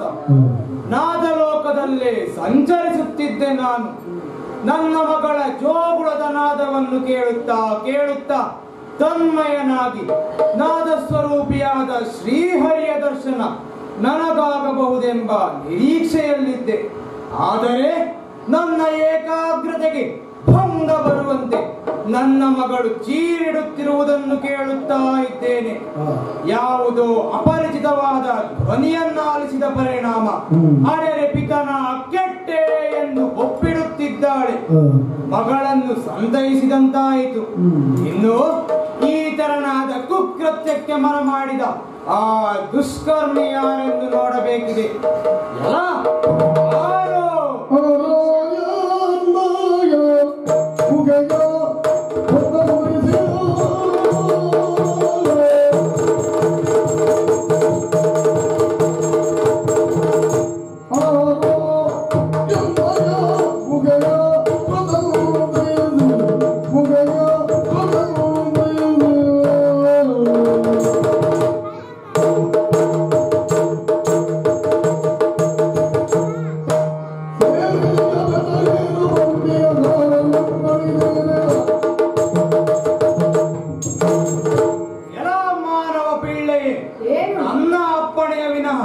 ನನ್ನ ಗುಹೆಯನ್ನು ಪ್ರವೇಶಿಸಿರುವೆ ಅಲ್ಲ.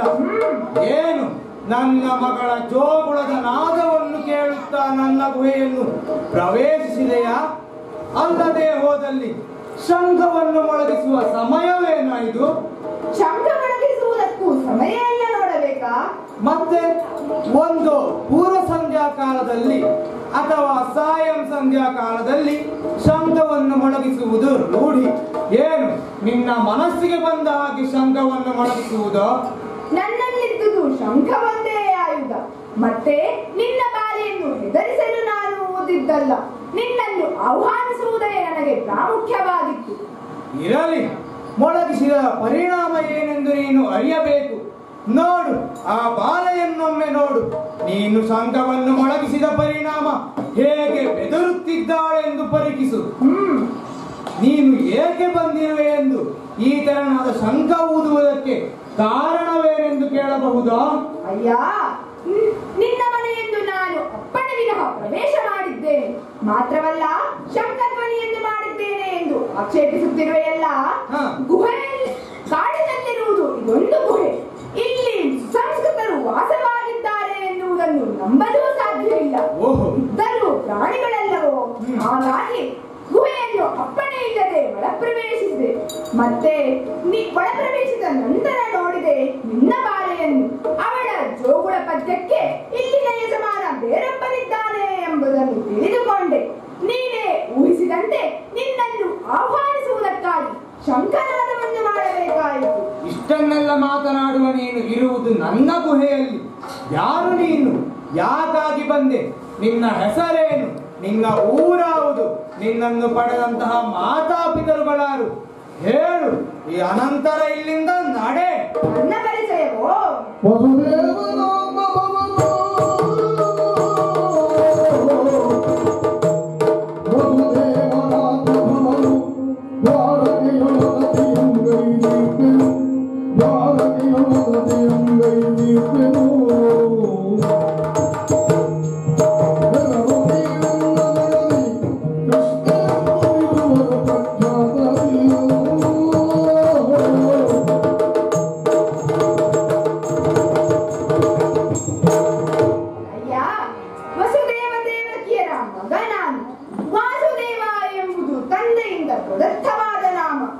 ಮತ್ತೆ ಸಮುದ್ರ ಮಧ್ಯದಲ್ಲಿ ನಾವೇ ಕಟ್ಟಿಕೊಂಡ ಪಟ್ಟಣ ದ್ವಾರಕೆಯಲ್ಲಿ ನನ್ನ ವಾಸ.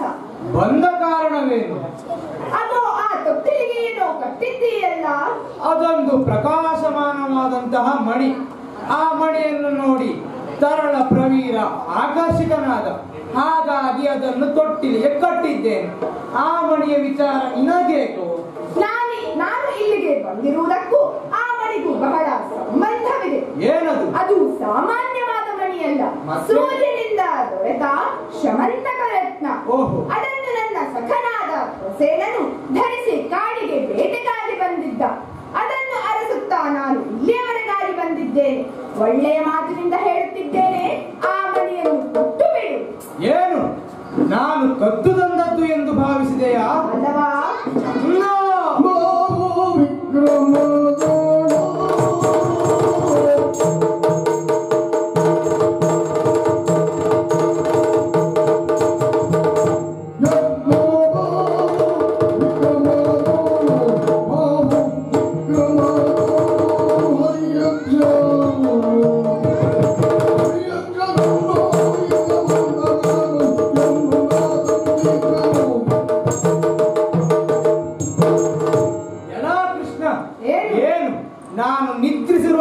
ಸಂದರ್ಭದಲ್ಲಿ ಆಕಾಶದಿಂದ ಧರೆಗೆ ಉದುರಿ ಬಿದ್ದ ಮಣಿ ಎಂದು ಭಾವಿಸಿದೆಯಾ?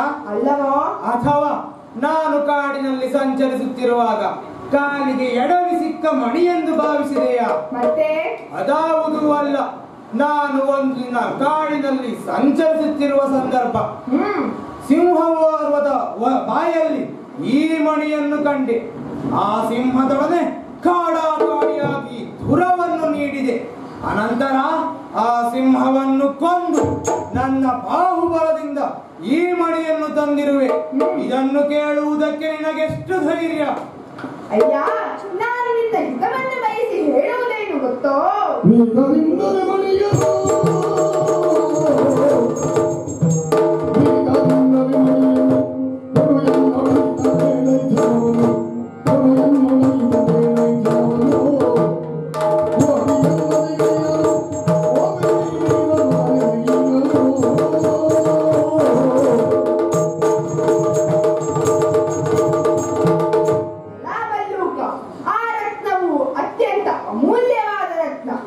ಇದೆಲ್ಲ ಕಾಡು ಪ್ರಾಣಿಗಳಾದ ಮನೆಯಲ್ಲಿ ತಿಳಿದೀತು.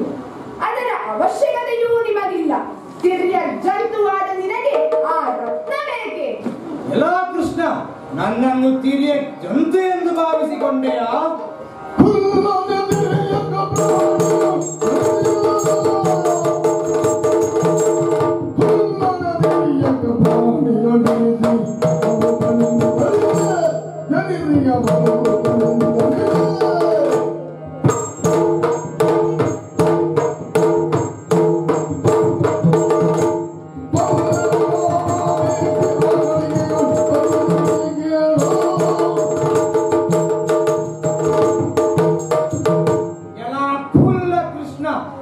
ಏನು ನನ್ನನ್ನು ತಿರಿಯ ಜಂತು ಬಡಬಲ್ಲೂಕ ಎಂದು ಭಾವಿಸಿಕೊಂಡೆಯಾ? ಮತ್ತೆ ನನ್ನ ಹುಟ್ಟೆಲ್ಲಿ ಎಂದಾದರೂ ನಿನಗೆ ತಿಳಿದಿದೆಯಾ?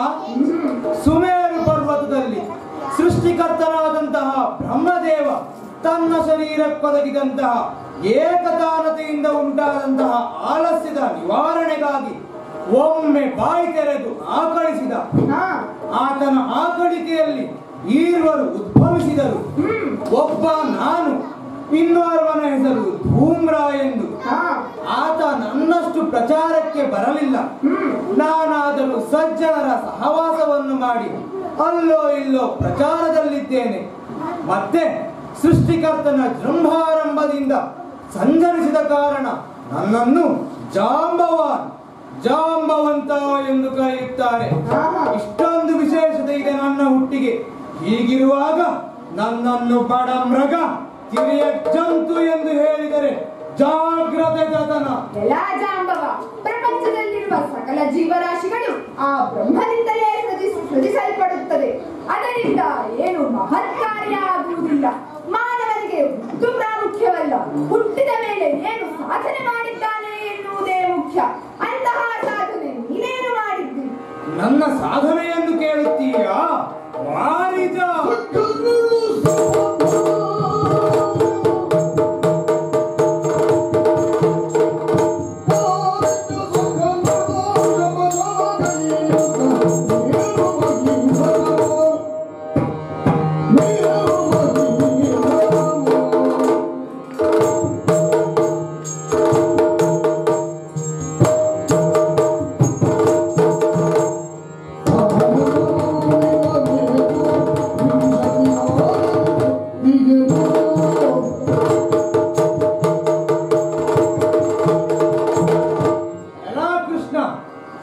ಜಗತ್ತನ್ನು ಬೆಳಗುವಂತಹ ಭಗವಾನ್ ಭಾಸ್ಕರ ದಿನವೊಂದಕ್ಕೆ ಮಹಾಮೇರು ಪರ್ವತಕ್ಕೆ ಒಂದು ಪ್ರದಕ್ಷಿಣೆಯನ್ನು ಗೈಯುತ್ತಾನೆ.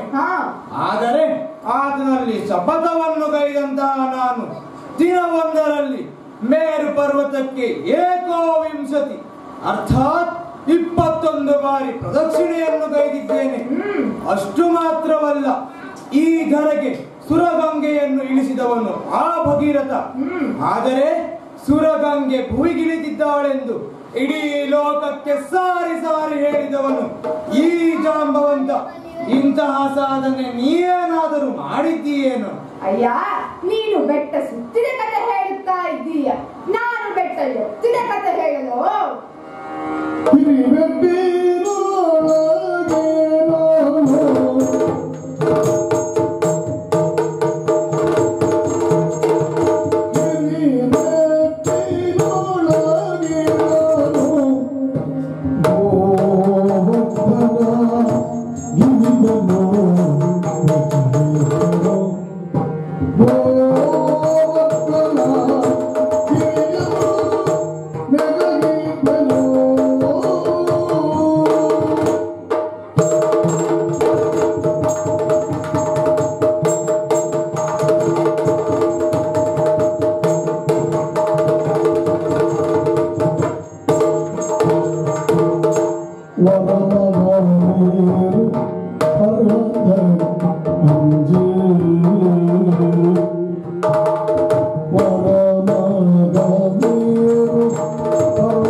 ಈ ಯುಗದಲ್ಲ ತ್ರೇತಾಯುಗದಲ್ಲಿರುವ ಶ್ರೀರಾಮಚಂದ್ರ ಲಂಕೆಯ ಮೇಲೆ ಅಭಿಯೋಗವನ್ನು ಮಾಡಬೇಕಾಗಿ ಬಂತು.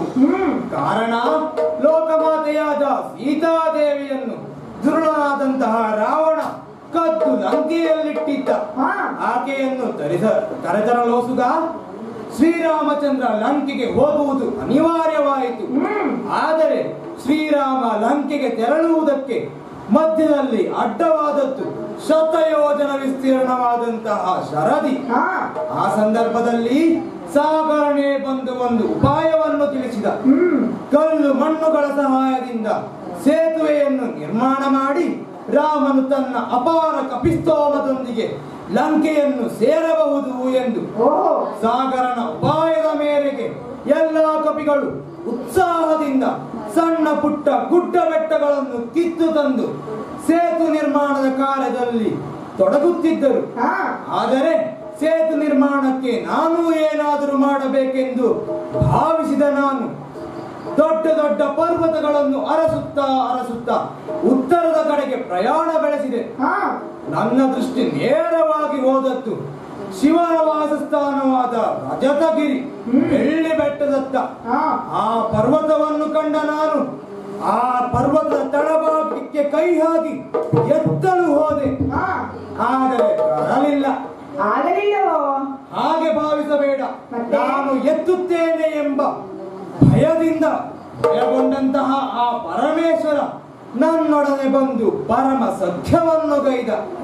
ಪರಶಿವನ ಮಾತಿಗೆ ಬೆಲೆಯನ್ನು ಇಟ್ಟ ನಾನು ಇತ್ತಿಂದತ್ತ ಪರ್ವತಗಳನ್ನು ರಾಮ ಸೇತುವೆಗಾಗಿ ತರುವುದಕ್ಕೆ ಬಹಳ ಕಾಲ ಸಂದು ಹೋದೀತು ಎಂದು ಭಾವಿಸಿದ ನಾನು ಏನು ಮಾಡಿದೆ ಗೊತ್ತೇ? ಶಿರದೊಳೆಂಟದ್ರಿಯನು ನಿಜ ಭುಜ ಶಿರವೆರಡರಲ್ಲಿ 4 ಕಂಕುಳಲೆರಡೆರಡು ಕರತಲದೊಳೊಂದೊಂದನು ಉರುಳಿಸಿದ ನಿಜಾಂಗ್ರಿಯಲೆರಡೆರಡು ಒಟ್ಟು 22 ಪರ್ವತಗಳನ್ನು, ಅದು ದೊಡ್ಡ ದೊಡ್ಡ ಪರ್ವತಗಳನ್ನು ಒಮ್ಮೆಲೆ ರಾಮ ಸೇತುವೆಗಾಗಿ ತಂದು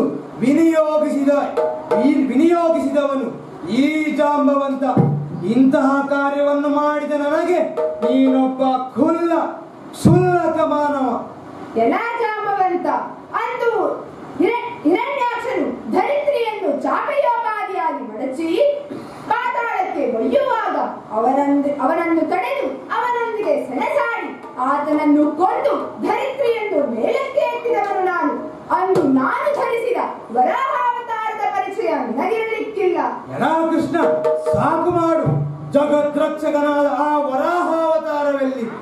ಜಳ್ಳು ಮಾನವನಾದ ನೀನಲ್ಲಿ ಒಂದಕ್ಕೊಂದು ಸಂಬಂಧವೂ ಇಲ್ಲ. ನೋಡಿ ಈತನನ್ನು. ದೊಡ್ಡವರ ಹೆಸರನ್ನು ಹೇಳಿ ಬೇಡಿ ತಿನ್ನುವ ಆಸೆ ಈತನಿಗೆ. ಎಲ್ಲ ಕೃಷ್ಣ, ಇವೆಲ್ಲ ಈ ಜಾಂಬವನ ಮುಂದೆ ನಡೆಯಲಿಕ್ಕಿಲ್ಲ. ನಡೆಯಿಲ್ಲಿಂದ. ನನ್ನ ಎಲ್ಲಾ ವಾದಕ್ಕೂ ನಿನ್ನ ಪ್ರತಿವಾದ ಉಂಟು. ನೀನು ಬಂದಿದ್ದು ಈಗ, ನಾನು ಬಂದು ಬಹಳ ಸಮಯವಾಗಿದೆ. ಹಾಗಾಗಿ ನಿನ್ನೊಡನೆ ವಾದ ಮಾಡಲು ಬಂದವನು ನಾನಲ್ಲ. ಮರ್ಯಾದೆಯಿಂದ ಮಣಿಯನ್ನು ಕೊಡುವುದಕ್ಕೆ ತಂದ ಮಣಿಯಲ್ಲ ಅದು. ಬಿಟ್ಟು ಹೋಗುವುದಕ್ಕೆ ಬಂದವನು ನಾನಲ್ಲ. ಮುಂದೊತ್ತಿ ಬಂದರೆ ಪೆಟ್ಟು ತಿನ್ನಬೇಕಾದೀತು. ಜಾಗ್ರತೆ. ನೋಡಿಯೇ ಬಿಡೋಣ. ಬಾ ಮುಂದೆ.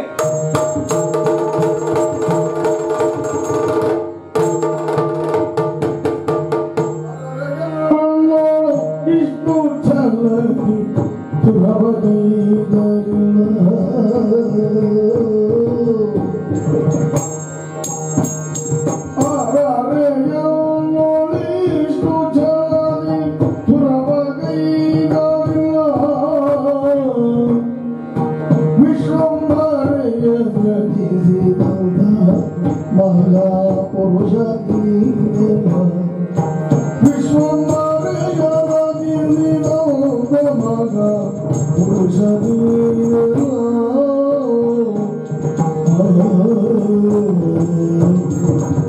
ಅಯ್ಯೋ, ಇದೇನಾಗಿ ಹೋಯ್ತು? ಯುಗ ಯುಗದಲ್ಲಿಯೂ ಸೋಲನ್ನರಿಯದ ಈ ಜಾಂಬವಂತನಿಗೆ ಈ ಜಳ್ಳು ಮಾನವನಿಂದ ಸೋಲೆ. ಶ್ರೀರಾಮ, ಇಂದು ಈ ಮಾನವ ತನ್ನ ವಜ್ರ ಮುಷ್ಟಿಯಾಘಾತದಿಂದ ನನ್ನನ್ನು ಧರೆಗುರುಳಿಸಿದ. ಸ್ವಾಮಿ, ಏನು ನಿನ್ನ ಉಪಾಸನೆಯಲ್ಲೇನಾದರೂ ಚ್ಯುತಿಯೊದಗಿದೆ? ಅಥವಾ ಈ ಮಾನವನಲ್ಲಿಯೇ ಏನಾದರೂ ವಿಶೇಷತೆ ಇರಬಹುದು? ಈತನಲ್ಲಿಯೇ ಕೇಳುತ್ತೇನೆ. ಅಯ್ಯ ಸ್ಥಿರಚರಾದಿ ಸಕಲ ಭೂತಗಳನ್ನು ಧರಿಸಿರುವ ಓ ಮಾನವ ಶ್ರೇಷ್ಠನೇ, ನೀನಾರೆಂದು ಹೇಳಬಹುದಲ್ಲವೇ? ವೃಥಾ ನನ್ನನ್ನು ಏಕೆ ನೋಯಿಸುತ್ತಿರುವೆ? ಹೇಳುವ ಕೃಪೆ ಮಾಡಯ್ಯ. ಒಟ್ಟು 28 ದಿನಗಳ ಯುದ್ಧ ನನ್ನ ಮತ್ತು ಜಾಂಬವನ ನಡುವೆ. ಜಾಂಬವ ಬಹು ಬಳಲಿದ್ದಾನೆ. ಹಾಗಾಗಿ ಶರಣಾಗ್ರೇಸರನಾದ ಜಾಂಬವನಿಗೆ ನನ್ನ ಕರುಣೆಯನ್ನು ಹರಿಸಬೇಕು. ಹಾಗಾಗಿ ಶರಣನೇ ಶರಣನೆಂದೆನಲಾಗ ಶ್ರೀಹರಿ ಕರುಣೆಗಳು ಕ್ಷಮೆಯಾಗೋ ಧರಿಸಿದರು ಶ್ರೀರಾಮ ರೂಪ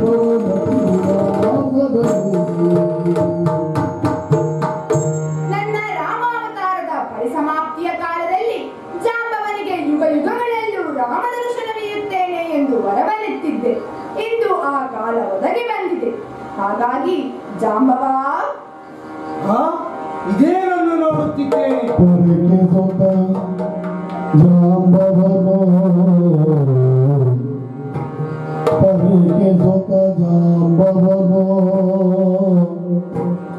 ನೇತ್ರದಿ ಸುರಿಸುತ್ತಾನಂದಾಶುವನು ಧರಿಸಿ ಕರಗದ ಮುಗಿದ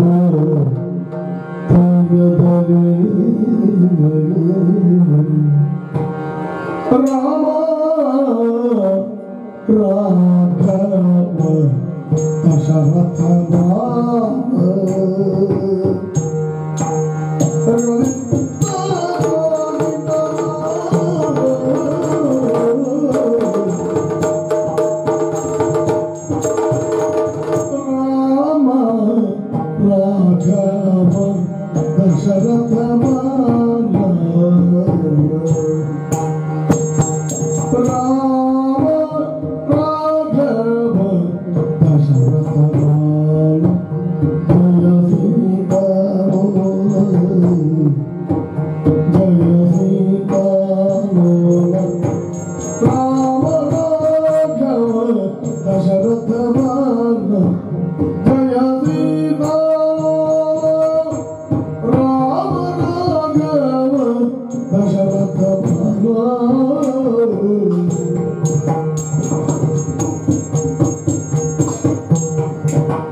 ಇದೇನನ್ನು ನೋಡುತ್ತಿದ್ದೇನೆ.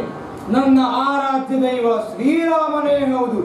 ಪ್ರಭು, ನಿನ್ನ ಅಡಿದಾವರಿಗಳಿಗೆ ವಂದಿಸಿಕೊಂಡಿದ್ದೇನೆ ಸ್ವಾಮಿ. ಶುಭವಾಗಲಿ.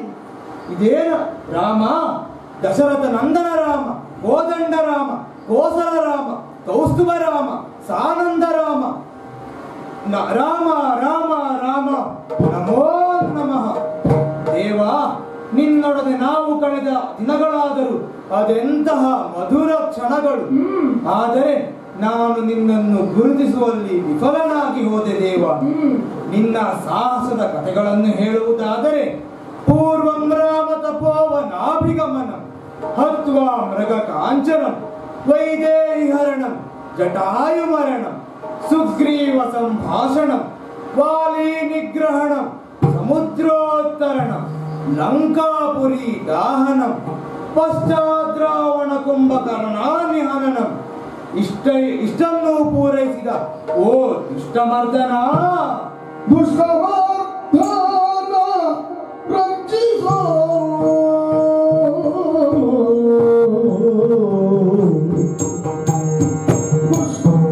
ದುಷ್ಟಮರ್ದನ ರಕ್ಷಿಸೋ ನಿನ್ನಳು ಹೊರಗೋ ಕ್ಷಮಿಸೋ ನಿನ್ನಳು ಹೊರಗೋ ಅದ ಕ್ಷಮಿಸೋ ಕೆಟ್ಟಗಂಕಾರ ಪದಾಗೆ ಜನ ಮನಗೋಟ್ಟನು ದಯವಿರಿಸೋ ಅಹಂಕಾರ ಪದಾಗೆ ಜನಯ ಮನಗೋಟ್ಟನು ದಯವಿರಿಸೋ ಹೇ ದೇವ ದುಷ್ಟಮರ್ದನ ರಕ್ಷಿಸೋ ಓ ದುಷ್ಟಮರ್ದನ ರಕ್ಷಿಸೋ ರಕ್ಷಿಸು ಪ್ರಭು. ಯಾವ ಕೈಗಳಿಂದ ನಿನ್ನ ಪೂಜೆ ಮಾಡಬೇಕಿತ್ತೋ ಅದೇ ಕೈಗಳು ಇಂದು ನಿನ್ನನ್ನು ದಂಡಿಸಿ ಬಿಟ್ಟವು ದೇವ. ಯಾವ ನಾಲಗೆ ನಿನ್ನನ್ನು ಸದಾಕಾಲ ಸ್ಮರಿಸಬೇಕಾಗಿತ್ತೋ ಆ ನಾಲಗೆ ಇಂದು ನಿನ್ನನ್ನು ನಿಂದಿಸಿ ಬಿಟ್ಟವು ದೇವ. ಎಲ್ಲಿ ಬಾಗಬೇಕೋ ಅಲ್ಲಿ ಬೀಗಿದೆ. ಈ ತೆರನಾದ ಕೃತ್ಯಕ್ಕೆ ಮನ ಮಾಡುವುದಕ್ಕೆ ಕಾರಣವೇನೆಂದರೆ ನನ್ನ ಅಜ್ಞಾನ ಹಾಗೂ ಅಹಂಕಾರ, ರಾಮನೊಬ್ಬನೇ ದೇವರು ಎಂಬ ಅಜ್ಞಾನ ಹಾಗೂ ನಾನು ರಾಮನ ಭಕ್ತನೆಂಬ ಅಹಂಕಾರ. ಈಗ ಎಲ್ಲವನ್ನು ತಿಳಿದುಕೊಂಡೆ ದೇವ. ದೇವರು ಎನ್ನುವುದು ಯಾವುದೇ ಆಕಾರಕ್ಕೆ ಸೀಮಿತನಲ್ಲ. ಆತನು ವಿಶ್ವವ್ಯಾಪಿ, ಯಾವುದೇ ವ್ಯಕ್ತಿ ಅಲ್ಲ. ಅವನೊಂದು ದಿವ್ಯ ಶಕ್ತಿ ಎಂದು ಅರಿತುಕೊಂಡೆ ದೇವ. ಓ ಶರಣನೇ ಶರಣನೆ ಅವತರಿಸೋ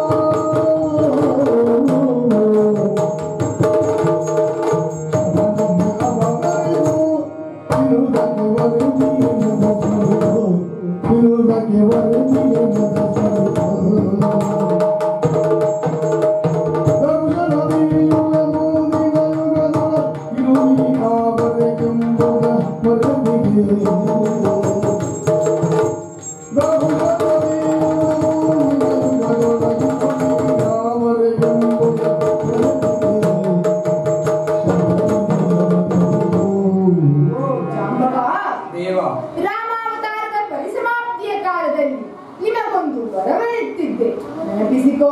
ಹೌದು ದೇವ. ಪ್ರತಿ ಯುಗಗಳಲ್ಲೂ ಶ್ರೀರಾಮ ದರ್ಶನವನ್ನು ನೀಯುತ್ತೇನೆ ಎಂಬುದಾಗಿ ಈಗ ಕಾಲ ಒದಗಿ ಬಂದಿದೆ. ಹಾಗಾಗಿ ನಿನಗೆ ಶ್ರೀರಾಮಾವತಾರದ ದರ್ಶನವನ್ನು ಇತ್ತಿದ್ದೇನೆ.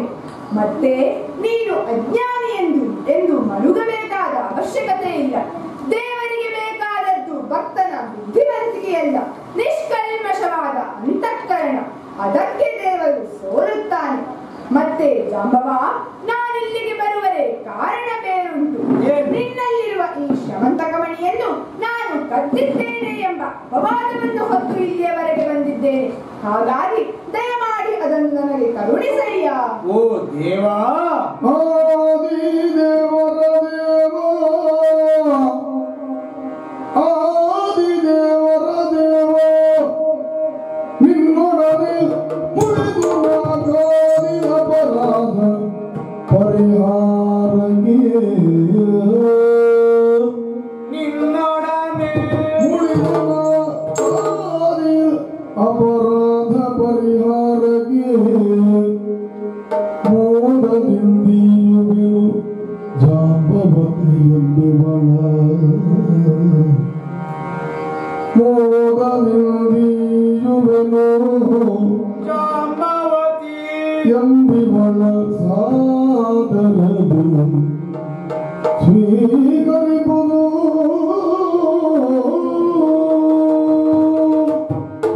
ದೇವ, ಇಷ್ಟರ ತನಕ ನಾನು ರಾಮನ ಭಕ್ತ ಎಂಬ ಅಜ್ಞಾನದಿಂದ ಈ ಕತ್ತಲೆಯ ಗುಹೆಯಲ್ಲಿ ನನ್ನ ಬಾಳನ್ನು ಕತ್ತಲೆಯಾಗಿಸಿಕೊಂಡೆ ದೇವ.